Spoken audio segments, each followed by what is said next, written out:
আসসালামু আলাইকুম রহমতুল্লাহি ওবরাকাতুহ। প্রিয় দর্শক শ্রোতা মণ্ডলী, আজকে আমি আপনাদের এই ভিডিওতে আলোচনা করতে চাই যে 5 ওয়াক্ত নামাজের মধ্যে কীভাবে তাসবিহ পড়বেন আর কি তাসবিহ পড়বেন। আজকে সেই সম্পর্কে আলোচনা করব ইনশাআল্লাহ।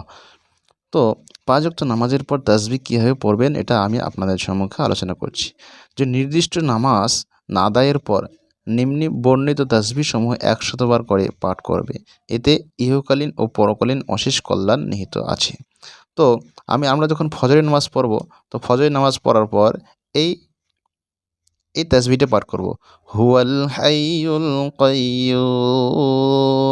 হুয়া মানে সে, অর্থাৎ আল্লাহ। হ্যাঁ, আল্লাহ তাআলা। হাইয়ুল কাইয়্যুম, হাইয়ুল মানে হচ্ছে চিরঞ্জীব, আর কাইয়্যুম মানে হচ্ছে চিরস্থায়ী। তো ফজরের নামাজের পর এই তাসবিহটা পাঠ করব কি, হুয়াল হাইয়ুল কাইয়্যুম। আমার সাথে সাথে বলেন, হুয়াল হাইয়ুল কাইয়্যুম। এরপর জোহরের নামাজ যখন হয়ে যাবে, ফরজ নামাজ হয়ে যাবে, তো এই তাসবিহটি পাঠ করবেন, হুয়াল আলিয়্যুল আযীম। আবার পড়েন, আমার সাথে পড়েন, হুয়াল আলিয়্যুল আযীম। হুয়া অর্থাৎ তিনি, অর্থাৎ আল্লাহ শ্রেষ্ঠ ও মহান, শ্রেষ্ঠ। আলিয়্যুল আযীম শ্রেষ্ঠ ও মহান। আসরের নামাজের পর এই তাসবিহটি পাঠ করবেন। ফরজ নামাজ হয়ে গেল, সালাম হয়ে গেল, দোয়া হয়ে গেল, বা দোয়ার আগে পড়তে পারেন বা দোয়ার পরে পড়তে পারেন।